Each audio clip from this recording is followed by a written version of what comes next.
Good evening and welcome to the program. This is Top Talk, reaching you live from the Abuja studios of KAFTAN TV. My name is Francis Adeniyi.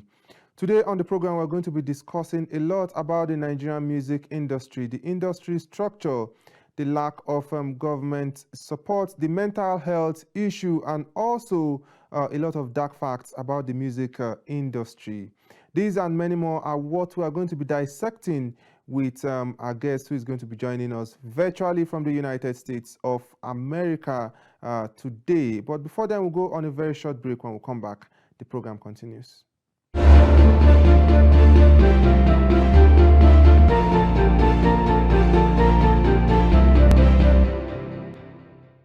Welcome back. This is still Top Talk, and joining us to demystify a lot going on in the Nigerian music industry, the Nigerian musical industry structure, is a US-based Nigerian musical artist, Ajofe. You are welcome to the program. Thank you. Thanks so much for having me. I appreciate it. It's good to have you all the way from the United States of America. So very quickly now, I'd like you to give us a brief rundown on what your music style looks like. Thank you. So musically, I'm influenced by true stories. I like to tell stories about myself, my friends, and stuff like that. That's the message side of my music. Then when you talk of style, it's what they call popular street style. Like the likes of what people like Idris Abdulkarim did, people like Too Short, people like Big Lo, in the Nigerian space. Then in the international space, you have people like Jay-Z, people like Kanye West. Just raw delivery, of the message, using music as the platform. All right, then you rightly described your genre of music as Afro sensation. I'd like you to kind of expatiate more on it, because I want us to lay a very strong foundation on what your music feels like, how you want a first-time listener to perceive your kind of music before we go deeper into other conversations, because we would also like to dissect how you intend to use your kind of music to relate to the Nigerian market, being that you mentioned the names like Idris Abdulkarim. There were times when their kind of music was the order of the day. There are times when their kind of music was what Nigerians and Africans wanted to listen to. So I want you to speak to these two contrasting realities on ground now. You look at someone like Idris Abdulkarim as you draw inspiration from him, but the industry have moved past. It seems like the industry have moved past that genre. How do you intend to strike a balance between the both? Okay, thank you. That's a very interesting question. In terms of, I'll answer the first one, which is about me, my style, Afro Groove. So Afro Groove is a blend of Afrobeats, the traditional vibe that comes with Afrobeats. When you're listening to people like Fela, people like Bombo Sikwe, the great African artists, even though they are delivering a very serious message, it still has to, you still feel that groove. There is a thing about that music that still makes you want to move. There's something I usually tell people about my music. My style of music is one that, even though the first time listening, the first thing it wants to make you do is have some type of body movement, eventually when you listen to it properly, when you're done enjoying the sound, you get to hear the message. It's always going to have a message. And that's where people like Idris Abdulkarim comes in. He's no longer as famous as he used to be. All of that is part of what I call the Don Jazzy effect, as you guys saw me talk about on one transmission. Today, even though it's not relevant as a musician, his music is not longer at the top of the list. You can still listen to those songs. They still have the message that, the message is still original. It's still about poor governance. It's still about, about empowerment of the youth. When you hear songs like Mr. Lecturer, it's talking about, misbehaviors that are happening in our academic institution. Those messages are not old. Idris Abdulkarim, the music itself can be old. The guy probably is no longer relevant because he cannot afford to put himself on the big screens anymore. But at the same time, the messages they're not going to go away. That's where that inspiration comes from. I try as much as possible to be authentic with the messages I'm passing through my music. I try as much as possible to put myself in the shoes of of whoever I'm telling their story. And most of the time it's about me, it's about my friends. But the thing about those stories is they are so authentic that if you're a human being who is in Nigeria or even the rest of the world going through the things I went through, because I'm authentic with my storytelling, you should be able to relate with them. So Okay. the music is essentially for those that can relate with my music. Okay, then stories. You mentioned the Don Jazzy effect. What exactly is this Don Jazzy effect that you are talking about? You've always been very vocal about the Don Jazzy effect. I want to know what exactly this Don Jazzy effect is and how it has impacted the industry. Because for an average listener, for an average music lover in Nigeria now, if you talk about this Don Jazzy effect, they want to tell you how positively Don Jazzy has impacted the music industry.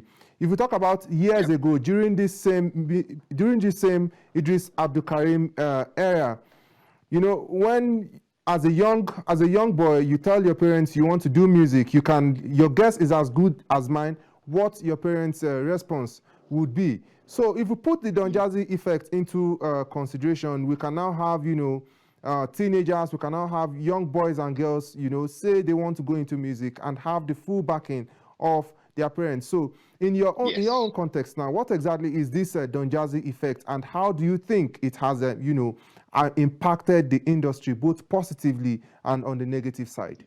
Yes, thanks for that. I feel like you are one of the few people that have actually captivated that whole concept. I've had people come at me and think like it's all negative. It's all, no. The Don Jazzy effect is simply saying that before Don Jazzy, yes, music existed. We had some type of structure around it. We had the Kenny Ogungbe, we had we had some industry managers that knew how to structure the industry. But there was one person that came back and probably worked with Jay-Z, worked with Kanye West while he was away in the US or in the UK hustling. And then he came back and said, I'm going to try my best to incorporate the things I learned while I was away into the industry back home and make it not one that is villainized. Like you said, in our days, when I was a teenager, if I wanted to do music, there is no way I was even going to be able to tell my dad that, music is what I want to do. But today, because of how people like Don Jazzy have, placed structure around the music industry to make it look attractive, to make it look marketable, to make it look like an actual business with metrics, with things that says, yes, guess what? You're going to be famous, but that's probably your destiny anyway. There's nothing anybody can do about that. So how about we help you manage that talent, make it monetizable, make it something that we can eventually export to the international space. As we can see, he started that whole thing with the band collaborating with Kanye West, Snoop Dogg, basically creating a structure that makes it even viable to international investors to come into our music space now. Today, we have people like Empire coming into the space. We have people like Universal Music actually making a deal with the Don Jazzy himself. I mean, Universal Music is the biggest is the biggest record label in the whole world. And, if they were going to come to Africa, it makes sense that they came through the guy that actually kind of put a blueprint together to say, yes, social media is a tool that should be used for marketing. And I'm going to be on there doing whatever I can to put the image of my artists out through my platform, help them grow a platform that can put their image out there. Because guess what? We are in the Vision 2020. The Vision 2020 is the globalization vision, where the world now is like a small village. You just need to have a cell phone. You and I today are talking on this. In 1999, I probably would need to be in Abuja to be able to do this interview. So basically, the positive impact of that Don Jazzy effect is, making sure that the content that we create as African creators, the music that we make, have some structure to it. It's not just doing music because you want to do music, or because you want to be famous. But now you can actually earn a livelihood through that. And what else? It's a global space. We can actually put those content on a scale, on the global scale, and it still made just well with whatever anybody else is doing in the rest of the world. So we can have a space within the global space. The negative impact of that, is, again, art. Where's the art? In in the olden days, you need to have some specific features as a musician before you can even be considered a musician. I'm going to say names like the Charlie Poppy effect. There's a lot of people that are out there saying that people like Charlie Poppy, what is he saying? I'm not saying necessarily he's not talented, but in the olden days, some of the music that we entertain today, they need to pass through a talent scale before they can play on the global stage. But eventually those things, because now everybody is knowledgeable on how to put their talent out, there is a slight effect of just people getting into it because they think it's easy, and not necessarily because they actually love to do music. Okay, then I want us to, discuss some of the dark facts about the music industry in general. Some of the dark facts. If you also ask an average listener, they tell you about rituals in the music industry. They tell you before you can, even if you have all the talent in the world, even if you are more talented than talent itself, there's a particular threshold you cannot cross if if you don't do certain things, if you don't make certain sacrifices. These sacrifices may not be may not be voodoo, on the lighter note, your song title. But then, tell us more about these dark facts about the music industry. Okay. If there are, Yes. have you Yes. by any means, had an experience? Okay. In the world, as an elite, I consider you an elite, right? Because in your own right, you have followers, right? You have people who look up to you as someone who's on their screen every day. You can influence thoughts, you can influence ideology, right? When I look at the dark art, the dark side of art, that's what I like to attribute it to. Generally people would think things like Illuminati, they will put some names out there, like you said, voodoo sacrifices, doing this, doing that. Well, in my experience, the dark side of art necessarily comes from the knowledge of the power you as a creator have on the people that you're influencing, the people that believe in you, the people that take what you create into them. In the space, a lot of people don't take care of their mental health. A lot of people don't, especially creators who are beginning to have the exposure. There's something I tell the artists that I advise and I work with. I tell them, like, exposure is not something you play with. To have 1,000 people tell you they love what you do has some type of drive. It drives something in you, and if you're not careful, you can negatively use that power. So it's a responsibility placed upon you as a creator, as a musician, to always look for a positive way to use those talents. Now, to buy into conspiracy theory, let's get down to conspiracy theories, right? Things like Illuminati, things like, yes, there's some type of order in the world, right? It's not necessarily evil, if you ask me. Like, as you are, there's a guide of broadcasters in Abuja, right? As a year one broadcaster, they probably won't let you into those spaces. Who are you? Have you earned the right to be on this table? But as a year 5, year 6, year 7, year 10 broadcaster who have their own impact, there are places you're going to walk into, and they say, yeah, this is only elite, and yet you can say, yeah, I've earned the right to be on this table. So far for where I've been at, I've seen myself rise through those realms, those rights to get to certain tables. There are tables you walk into, again, that the power that you possess as a creator becomes active.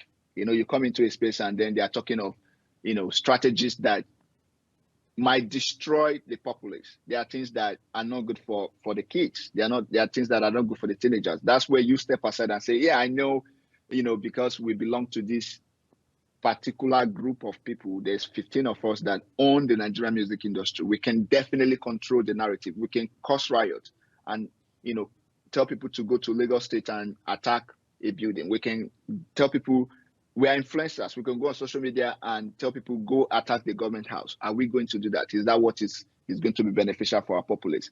How are we going to do that? Is that going to help us pass a message to the government? Now, in my opinion, that's where, the power of you as a creator lies. And, there's light in that, and, there's a dark side of that. Are you going to use it in the dark way, or are you going to use it in the positive way? It's all, responsibility you have to carry. All right, then. You made mention of something that really caught my attention. You said, assuming there's a particular 15 set of people, that feel they own the music industry, and they are quite aware of their influence on their followers. They are also aware of their influence on their supporters. I want us to bring it down home to the Nigerian music scene, but that will be after this very short break. We'll take a short break now. When we come back, the conversation with Ajofe will continue.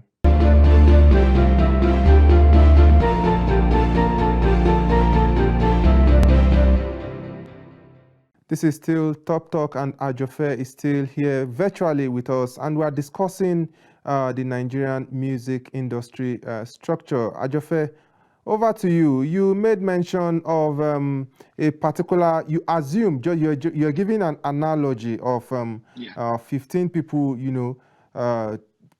having huge influence on the industry. Like, this set of people can actually determine how far and the level you get to in the music industry. If we bring it back home, there are certain names that, will certainly pop up. The reason why I'm laying this foundation is I want us to talk about cabal in the music industry. Yes. I want us to talk about cabal in the music industry. What is your perception of cabal in the music industry? Because we have seen a lot of times certain artists, they get some kind of visibility, and they get to a point, it seems like they have become stagnated because they have they have seemingly refused to associate with certain set of people, or they have refused to to pledge their loyalty to some set of persons. What are your thoughts on cabal in the music industry? Mind you, I want us to drive everything home to our locality, Nigeria here. Yes. There's definitely cabalism in the music industry, like every other realm of life, like every other industry. Even in the media space, I know there are like cabals, within your industry. And, we have them in the music industry in Nigeria. If I want to call names, right, you cannot, there are certain places in the industry that you cannot get to without, talking to certain people. Like when I came back to shoot a music video for Voodoo, I spoke to a friend of mine and I said, hey, we need to talk. We need to stop by Don Jazzy. I need to actually, go pay homage. That's that cabalism. Like, there are people that are bosses, that are, big sisters in the music industry. They endorse you. If they reshare you, if they call your name, if they actually tell these huge followers to go check you out, your numbers goes up. Don Jazzy is one of them for sure. Tunde Ednut, is a very impactful person. We all knew him. The new generation probably would not know Tunde as a musician, right? But a lot of us from way back know that he started off in the music as a musician, and then he carved a niche for himself, and eventually, have that seat right there. And then we have people like the Olamides, them, We have the Davido, the top three, Davido, Burna Boy, and Wizkid, who are actually the new school, the new school leaders of the whole music industry. Then we have the OGs like the Kenny Ogungbe, the Kenny and D1, and then we have the Charlie Boy in Abuja spaces is one guy that used to be respected. The thing with young kids is they don't they don't realize the impact of people like that. They might not be relevant today, but they still have a hold. Then you have people like what's his name? Sunday Are, Sunday Are. yes, Sunday Are is a big OG in that space. The Wizkid's manager. Yes, people who don't know, the power behind Wizkid. That that's Sunday Are. That's the guy that actually, that's the baba behind Wizkid. And then you have the what's his name? The guy that writes for Beyonce and Kanye West. What's his name? He has some kind of rugged name on IG, but yeah, those ones are the ones that are actually doing the international exports. They go local, find the talents, and then take them internationally and market them and say, hey, look, you can actually do Africa. Then you have people like Ayo and Nimashun, who are still cabal in the music industry, but now within the media space. They are the ones that can tell you like, we want to drive the narrative. Yes.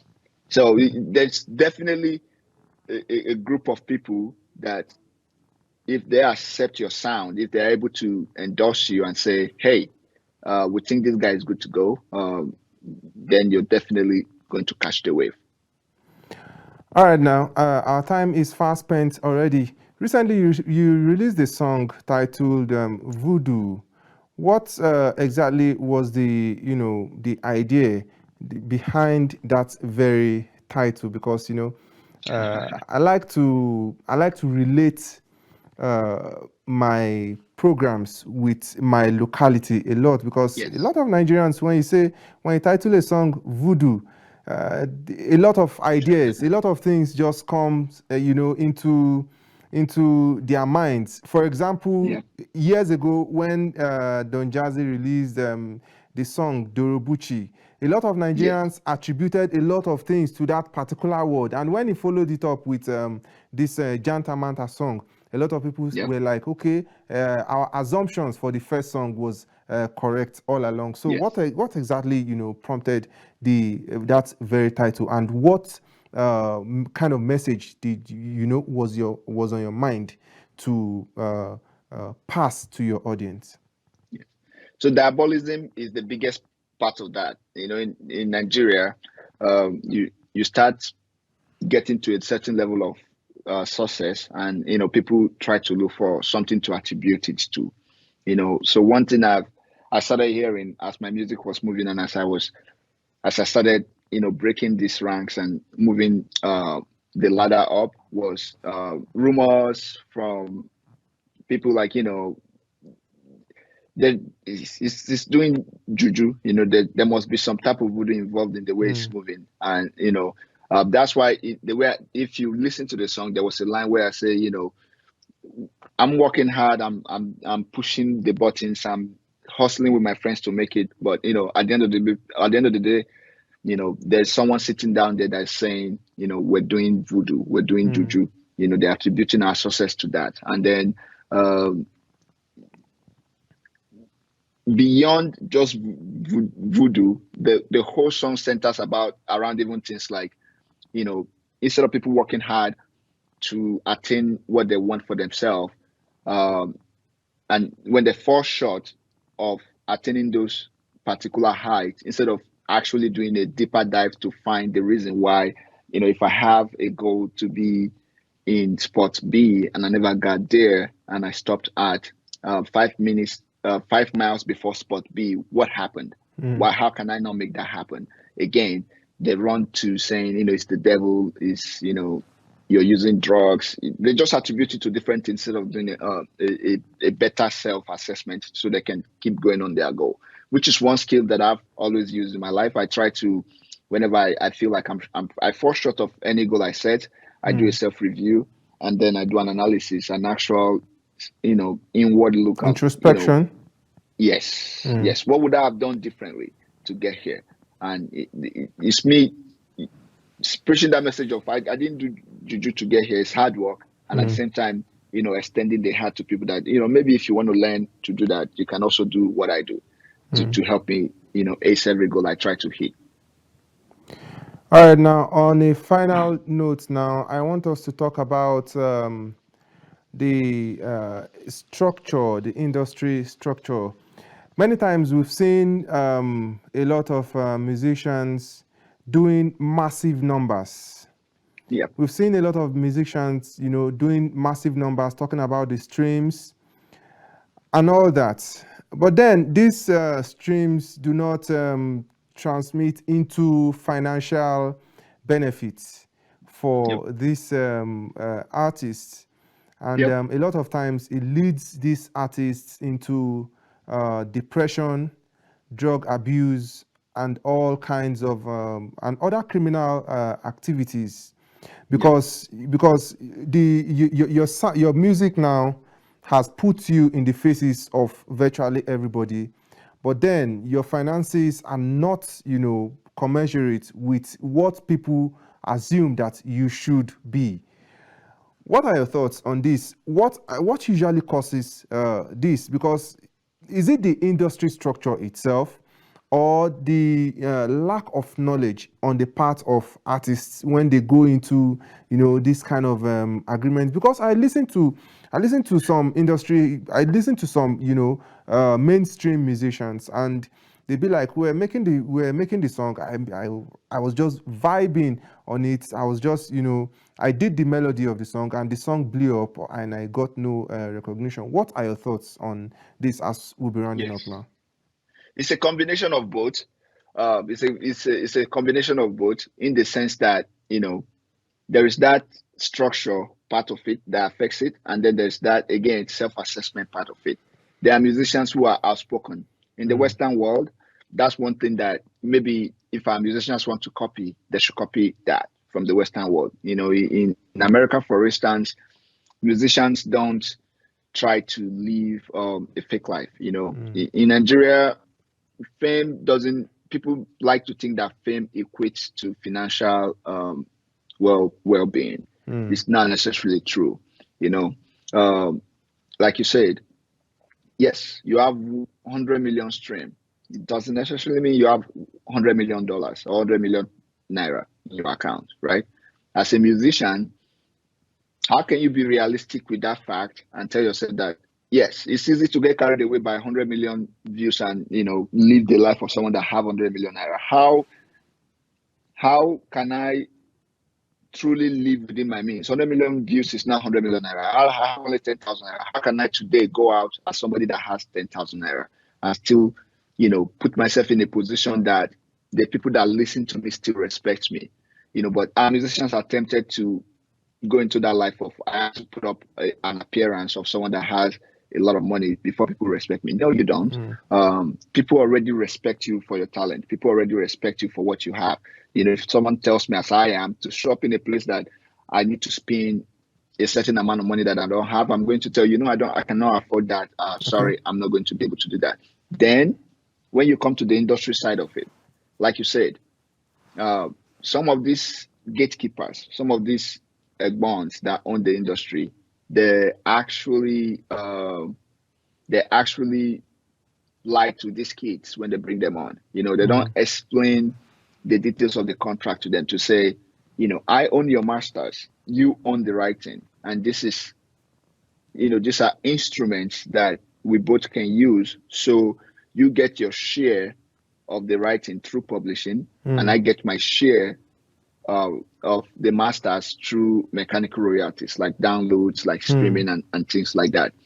They go ahead to license this music. They use this music in international films, for commercials, for all type of things that would generate money, where the writer needs to get money, and then they never see the money. Because again, we don't have a structure, we don't have the educational part of that goes out to an artist as part of signing them. Big guys are taking advantage of that and ripping these guys off on a daily basis. Thank you so much, Ajofe. It's been so nice talking to you. We would have loved to continue with the conversation, but our time has played a very fast one on us. Hopefully, we get to, talk deeper on other sides of the Nigerian music industry some other time, if you so desire. Thanks for having me. I always come back. Thanks so much. I appreciate you guys taking the time out to talk to me about these things. Really appreciate it. Thank you so much for your time. Yes, sir. My name is Francis Adeniyi. Bye.